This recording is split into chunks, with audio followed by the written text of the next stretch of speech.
Hello friends, welcome to my channel. Friends, आज मैं आपसे शेयर करूंगी लेडीज़ पैंट की कटिंग। ये मेरे पास 2 मीटर का कपड़ा है। इसे हमें इस तरीके से बिछाना है।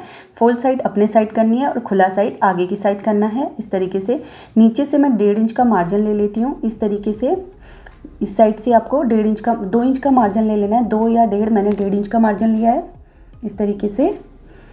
फिर हम इसकी लेंथ लेते हैं यहाँ से ऊपर की साइड 35 इंच पे। 35 इंच जो हमारी पैंट की लेंथ है वो है 35 इंच, 35 इंच। यहाँ से भी हम 35 इंच पे एक मार्क करेंगे और इन दोनों निशानों को हम मिला देते हैं इस तरीके से। अब यहाँ से यहाँ हमारी 35 इंच हमारी लेंथ हो गई पैंट की और नीचे 1.5 इंच का मैंने मार्जिन रखा है। अब ऊपर की साइड हम बेल्ट के लिए लेंगे 2.25 इंच पे। बेल्ट का जो ऊपर का मार्जिन होता है सबका सेम ही होता है क्योंकि इलास्टिक बराबर ही होती है। इस तरीके से 2.25 पे हमें मार्क करना है और इसको मिला लेना है। ये हमारे जहाँ पे इलास्टिक डलेगा वो है ऊपर की साइड। अब यहाँ से हम लेंगे हिप साइज़ का चौथा भाग लेंगे हम। इसकी हिप साइज़ है जो मैं पैंट की अभी मेज़र कर रही हूँ, जो पैंट उसका हिप साइज़ है 40 इंच और 40 इंच का हम 4 भाग में डिवाइड करेंगे तो 10 इंच आएगा। इस तरीके से हमें 10 इंच पे मार्क करना है और 2 इंच का हम यहाँ पे एक्स्ट्रा मार्जिन ले लेते हैं।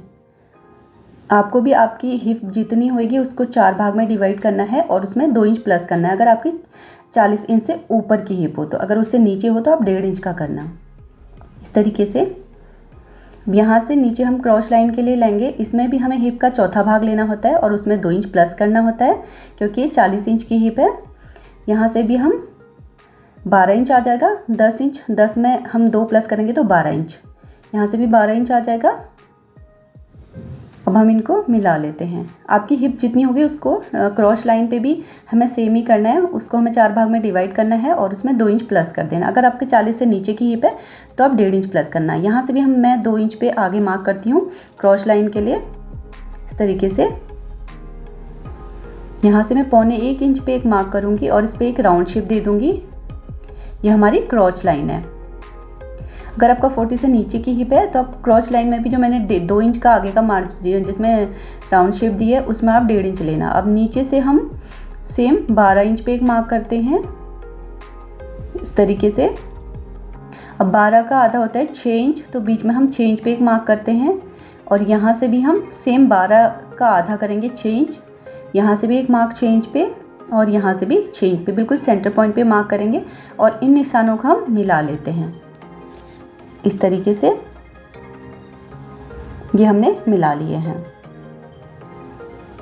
ये हमने मिला लिया है। अब क्रॉस लाइन हमारी इस तरीके से देनी है। आपका जितना होएगा हिप साइज उसमें आप 2 इंच प्लस करना। अब इसको हम लेग शेपर से इसकी शेप दे देते हैं साइड से। पहले हम इसके नीचे का बॉटम निकाल लेते हैं। बॉटम है इसकी 6 इंच, तो हम 3 इंच इस तरीके से रखेंगे, 3 इंच इधर, तो ये हमारा 6 इंच हो जाएगा। 3 इंच हमें बीच के सेंटर से उस साइड रखना है और 3 इंच इस साइड रखना है। अब हम इसको मिला लेते हैं इस तरीके से। हमें लेग शेपर से इसको मिला लेना है।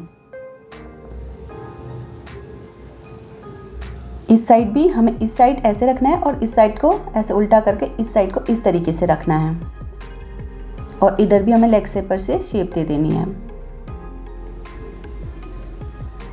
इस तरीके से। ये हमारा इस तरीके से रखना है। अब ये हमारा फ्रंट पार्ट जो है वो तैयार हो गया पैंट का। अब हम इसकी कटिंग कर देते हैं।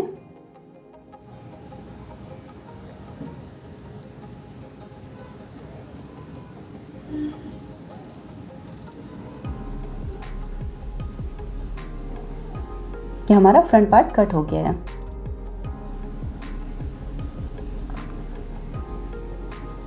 अब ये जो हमारे पास बचा हुआ कपड़ा है इसको हमें इस तरीके से फोल्ड करना है। इसको भी सेम ऐसे ही रखना है। हमें खुला साइड उस साइड रखना है और बंद साइड अपने साइड रखना है।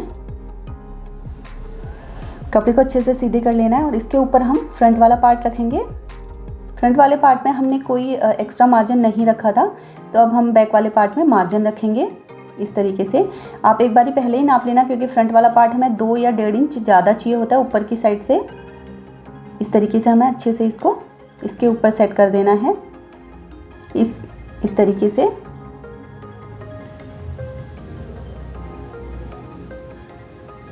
इस साइड को तो सेम ही रखना है हमें, जैसे फ्रंट पार्ट की शेप है वैसी हमें इसमें ऐसी सेम रखनी है।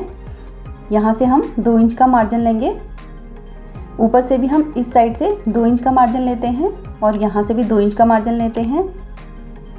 इस तरीके से नीचे तक हमें 2-2 इंच का मार्जिन लेना है। यहाँ से भी हमें 2 इंच का मार्जिन लेना है इस तरीके से, और इसको हम स्केल से मिला लेते हैं इस तरीके से। ये हमने मिला लिया। यहाँ से भी हम क्रॉस लाइन दे देते हैं राउंड शेप में। ये देखिए 2 इंच का, यहाँ से हम क्रॉस लाइन की शेप दे देते हैं। इस तरीके से हमें राउंड शेप देनी है। नीचे भी हम 2-2 इंच का मार्जिन लेंगे इस तरीके से, इस तरीके से, और लेग शेप पर से इसकी भी हम शेप दे देते हैं इस तरीके से। अब हमारा 40 इंच है हिप साइज़, तो हमें यहाँ से ऊपर की साइड से जहाँ से हमारा क्रॉस लाइन है वहाँ से हमें 1.5 इंच एक्स्ट्रा ऊपर को रखना है। ध्यान रखना है जहाँ से हमारी क्रॉस लाइन है, आसन की लाइन जहाँ से, वहाँ से 1.5 इंच हमें ऊपर की साइड रखना है और इसको इस तरीके से तिरछा जोड़ देना है, मिला देना है। इस तरीके से तिरछा मिलाना है इसको। इससे जो है वो हमारा पीछे का जो पैंट का पार्ट होता है वो छोटा नहीं पड़ता है, इसमें बैठने में भी आसानी रहती है। इस तरीके से हमारे बैक पार्ट की भी कटिंग हो गई है। अब हम इसकी भी अब इसको भी कट कर देते हैं।